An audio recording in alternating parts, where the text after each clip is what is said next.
Welcome, welcome, welcome to Rehab My Soul. I am your host, Lemiski Love, and we have a special guest here, coach and musician Eric Bauberger. And we are excited to have him chit chat today, share his story, and just have a soul conversation. So, welcome, Eric. Thank you so much for having me. Happy to You, be here. you are so welcome. So, you are a coach and a musician and a coach. You want to tell me about Yes, that? yes. So it's slow. The two things are slowly becoming one. But yeah, I call myself a holistic life coach, certified in what's called the Mastery Method, as well as a singer-songwriter. And over time, my writing has become more motivational, spiritual, and deeply purposeful in the intent. And I'm slowly but surely marrying the two together and fusing the music into workshops and really creating this framework that allows people to see themselves as an instrument and to see their life in a more musical sense in regards to harmony and melody and even silence. So a little bit of everything kind of going on there, but trying to simplify as time goes on. Very cool. Yeah, I'm sure it will fuse together perfectly for you. Yeah. So, tell me about your journey. Like, what got you into coaching? So I grew up as an athlete, so I was coached at a pretty young age, 14 years old. And over my experience as an athlete, my mind had become increasingly in my way of my success. I repeatedly had stage fright or performance anxiety when it came to wrestling, and then as a musician, just as much, if not more so. So soon enough, I was on my own journey to understand why I couldn't perform at my best and why I was feeling so anxious and stressed all the time. Eventually, I learned what meditation was and I felt some inner stillness for the first time. And then I found the right books and the right teachers over time and learned that there was a very practical way to heal from the inside out and to live more deliberately, to live more peacefully, in a more connected way, a more transformational way. So as I went through my own inner journey, I think the natural next step after, that personal healing process is to want to share it. So that's really what led me to being a coach is just struggling myself, learning how to, I don't want to say fix myself, but integrate myself and being so excited and filled from that process to want to bring it to the world in the most unique way possible. I was muted. Cool. So, the mastery method. Can you tell me more about the mastery method? That is that what you use in your coaching today? Yes, so the mastery method is a particular form of coaching that I was trained in what's called the Institute for Coaching Mastery, which is led by a very wonderful woman named Alyssa Nobriga. And the mastery method really just includes three phases or steps.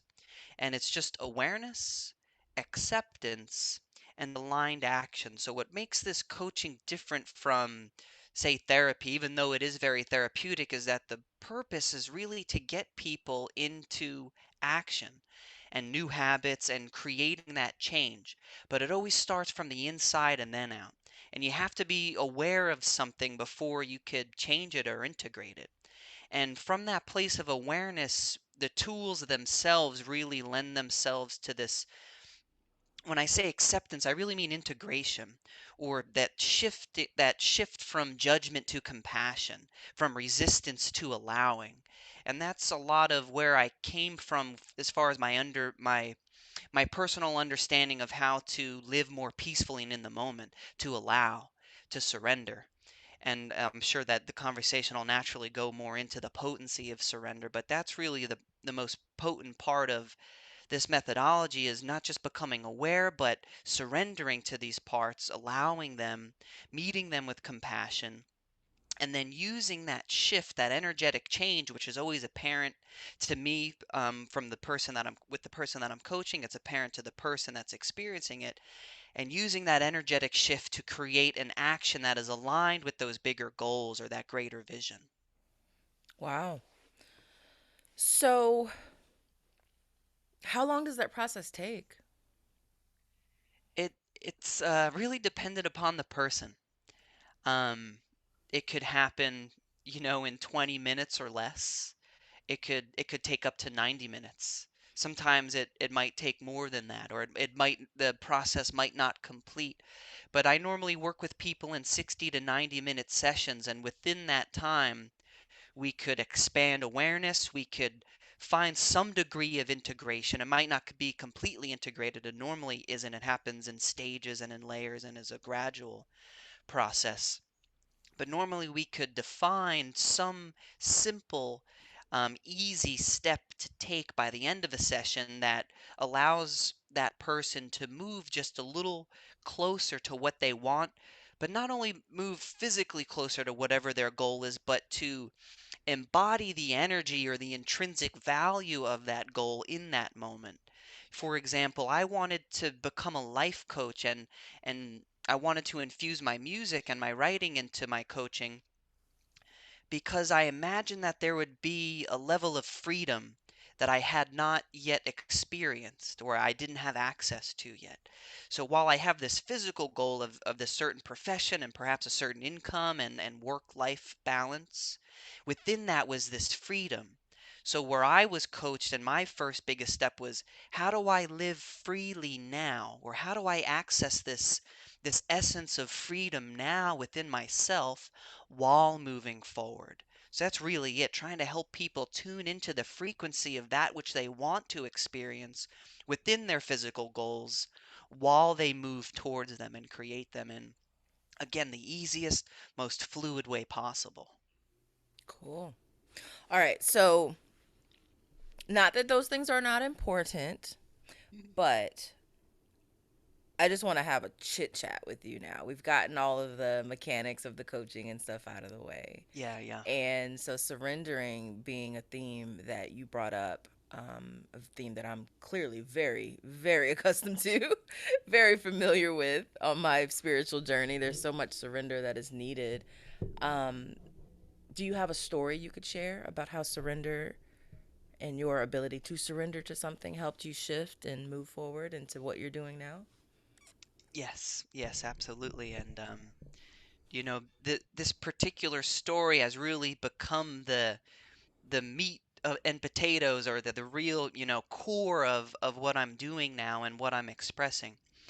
So leading up to this moment in time, I was reading, I was meditating, like I mentioned, and it was being consistently repeated in what I was reading and listening to, that our own suffering, and this like stems back to Buddhist teachings, but our own suffering is caused or emphasized, amplified from our own resistance to whatever is happening. So, regardless of what's happening around us, if we're resisting it, if we're judging it, if we're trying to block it in some way or shove it down, our suffering and even our physical pain increases. And so I'm learning to live life from this idea of like, okay, be present and just let go. Let whatever happens happens, and not, that doesn't mean be a doormat, but go with it. Go with the flow of things and navigate in this accepting place.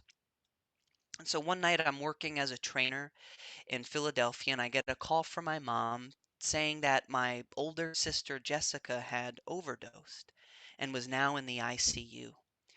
And we were not, to give a little background, we were not really aware of the degree to which she was in jeopardy in this case. We were aware that she was struggling in her life, but more recently, it was a more recent turn of events. So this was a really big surprise, is what I'm getting at. It was totally unexpected. Um, but the first thing that comes to my awareness in response to this message is, if I'm gonna make this as painless as possible, or if I'm to minimize the suffering to this obviously traumatic thing that is about to unfold, um, I need to surrender. I need to let go. So I made that conscious decision to surrender and to open myself up to whatever the universe had in store for me. I was accepting it with open arms. Obviously, I wanted the best turn of events, but I was totally open to it. And what unfolded over the next 11 days while my sister was in a coma was, nothing short of miraculous. We get to the hospital and she's clearly out of sorts, inside and out. And while I'm in this open state, I become aware of the things that I could do to facilitate the process. If the doctors are doing everything that they can, I'm going to do what I can energetically. So I start doing my research on how people come back from comas. So I'm diffusing frankincense essential oil. I'm playing frequency for her, different frequencies on YouTube for her brain. We bought her headphones to keep with her, playing different music that she liked, telling stories around her, and the energy in the room was amplifying. The nurses said they never saw anything like this as far as the energy of the people in the room and the hope that we had. And that was something that was becoming very clear to me, was that if there's any way to energetically influence this situation, we're doing it. And it was beautiful, and it became very ceremonious rather than this like clinging, this attachment. It was this openness and this very nourishing environment. Over the course of that time, I was getting signals. I was hearing music on the radio that seemed to be speaking directly to me from my sister, just embodying this message that everything was okay. And I didn't know what that meant. I just had this feeling everything was okay. I would feel, as other people were consoling me, I would feel my sister's love for me, as strange as this sounds. As people were showing their love to me, I could feel it was my sister's love coming through. It was her love connecting us. And as I was loving and appreciating these people, felt like I was feeling my sister's love for them, like it was joining my love and appreciation. And then one night I was in a room in a home that my sister spent a lot of time in, and it felt like her energy filled up the whole room and consumed me in a very loving way, like being a fish in the ocean. But it was just. And it was just like, it was just like, all again, this feeling, all is well. I have no idea what's going on, but everything's okay. In addition to surrender, I knew based on what I'd heard about the law of attraction that you have to, and I spoke about this a little bit earlier, but whatever the emotion is that you would imagine you would feel within your desire, you have to feel it now. You have to tune to that frequency. In the same way, if you want to listen to, I'll use a local station, 93.3 WMMR, if you want to hear that station which is being broadcasted, whether your radio's on or not, you have to turn on your radio and tune to that station. So every morning I was meditating on this feeling of gratitude, just appreciating that I had this opportunity to be a light in this dark situation, to be, this still and loving presence for everyone that was obviously hurting from what was happening. Come the end of the 11 days, when her brain was finally in a state that it could be scanned and observed, they told us that she was too far gone when they found her, and any sort of life or improvement that we saw was purely just the medicine and the machines at work. So while the miracle wasn't her coming back to life, I couldn't bring her back from the dead. What I accessed was obviously this connection that I keep describing, this loving feeling of all is well, and this connection with whatever formless essence my sister was in at the time. But also, it became very, very clear to me that I was supposed to use this experience to not only write really meaningful music, but also to guide other people in the way that I had guided myself. So I went into a dark situation with very practical ideas, concepts, and put them to the test and experienced firsthand the potency of surrender and of gratitude. And I experienced, fortunately, grace instead of grief. There was sadness, but there wasn't fear. Um, there was hope. There was this knowing that all was well. So it was, again, there was a gift that I witnessed firsthand within this tragedy. It wasn't like many years after I'm like, oh, these are actually all the good things that came from it. It was like while I was in the core of it, I'm like, this is really good. And and the inspiration that continues to fuel me from that, again, is nothing short of miraculous. And I want to end that story with this idea of self-love that we always hear about. People are always like, "Oh, be yourself, love yourself." And I always understood that conceptually, but I didn't understand that until I had a more personal experience of my sister's non-physical love for me. It wasn't until I was really tuning into that and looking for it daily, inviting it in daily, I should say, welcoming it daily, that I finally felt love for myself and finally saw the way in which I could truly be the most me that I could be in the world and be of service. And it was all from this seemingly horrible event that I was able to look at through a particular lens and extract, um, the beauty from, or extract the gifts from. Wow. Wow. Kudos to you. Thank you. Absolutely sorry for your loss of your sister, the transition. Not a loss, it's a transition. Yes. Thank Um, you. I am fighting back the tears, so give me a second. Kudos to you. Wow. For being able to exercise all of the things that we, in theory, know as spiritualists at the moment that it was necessary. Oh my Thank gosh. you. That completely transmuted everything about that experience and made it so beautiful. Something so tragic. Wow. Okay. Thank you.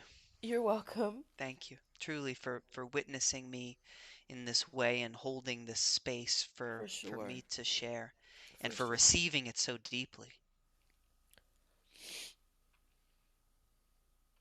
Wow. Teach that. Teach that shit. Teach that shit. That is what we need. I'm not saying what you're doing is not what we need. You know, I'm just being silly, but teach Hmm. that shit right there, man. Yeah. That Yes. is what we need. We need to lift people and help them transition in a beautiful way. We don't know what's going to happen. We know what we want because, of course, we want them here with us, right? Hmm. But hold that space. You held that space for her to transition in Mm. such a powerful way. Oh my God. I'm laughing so I don't burst out crying. So I don't know if we're going to keep all of me crying and all of this, but it's connecting so deeply, Eric, because I've got my own loss that I can see side by side. And I did a lot of the things that you did, not to the extent because I was in an environment where that really wasn't too welcome, you know? Like it's Mm. disrespectful to be happy when people are sick and dying, you know? Yeah. Hmm. Hmm. So I had to hold all that inside me, but still be there for my dad when he transitioned. There was toxic positivity. Oh, God is going to restore him to 100%, but you don't know that. Mm. You Yeah. don't know that. You've got to be okay with whatever happens, whatever God decides, however you want to phrase that. Hmm. So I was met verbally, face to face, with that opposition of, this isn't true. No, this is true. You have to hold. Power is holding what is true right now Yes. and accepting that. And that is where your solid grounding is absolutely understanding and accepting what is happening right now. And you did that to an amazing level. And you warriored through like a warrior of love. It was just amazing. Thank you for putting it that way, and I'm sorry for your loss as well, and I'm Thank you. appreciative of your ability to process your experience in a very similar way to which I have, and I'm sorry that the environment made it more challenging to not just maintain the energy that you want to maintain, which is that loving energy that tuned into that truth, but to express it, to be it's one thing to hold and harness it, but to have the space to express it. For sure. And I love that you're aware that not not to blame any particular person, but that the collective wasn't at perhaps as conducive for what you wanted to express. And I Yeah. think that's a potent part of your experience as well, and there's a gift within that too, Hmm. within Yeah. exactly how it was. Yeah. Because you got to learn to be loud while being quiet, you know? Yeah, So, yeah, that is what I've mastered. I In love that, it. being in that type of environment and wanting to just be so loving and open at all times, and it just wasn't conducive. So, your expression, your championing of just that divine love in that space at that time where it was needed so much is just so admirable. So I am so happy to have had this conversation with you, to have shared this space with you, to share earth with you. Thank you so much. Likewise, just as much gratitude here for being invited in this way and being called forth to express in this way. Absolutely. Yes, and to be given a platform to do it on. For sure. Absolutely. Wow. All right. So, how long ago was that? The summer of 2018. Okay, very recent.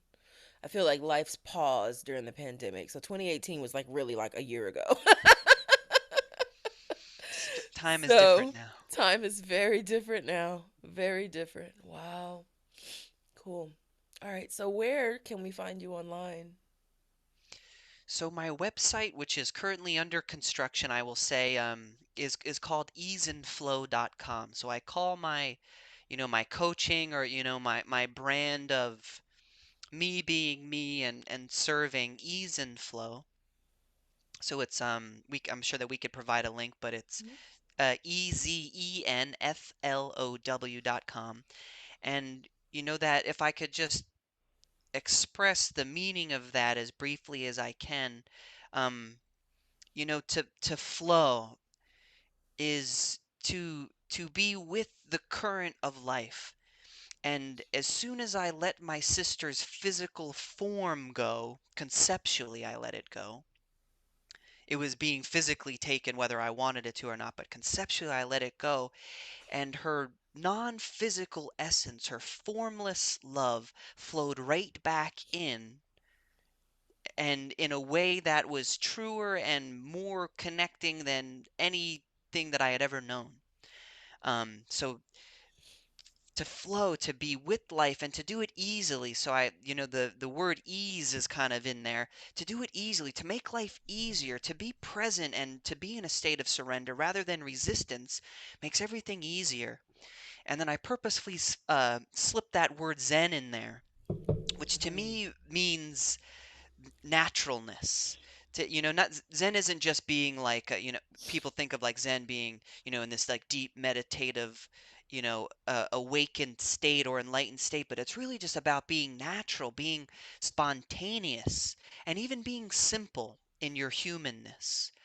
There's this Zen koan that says something like, it's something like the Zen master doesn't peel potatoes and think of God.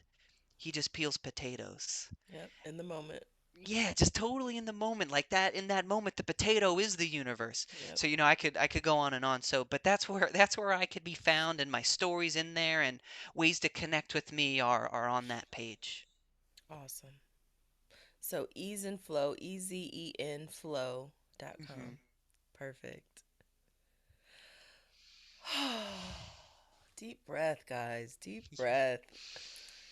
Okay, my heart space is full. Thank you so much, Eric, for joining me today. I am honored to share space with you, to hear your story, and I hope that we can stay connected and keep on showering this planet with what it needs, you know? We got some work to do, buddy. Infinite thank you to you. Absolutely. So Thank you much so gratitude much. for this time. You are so welcome. You are so welcome.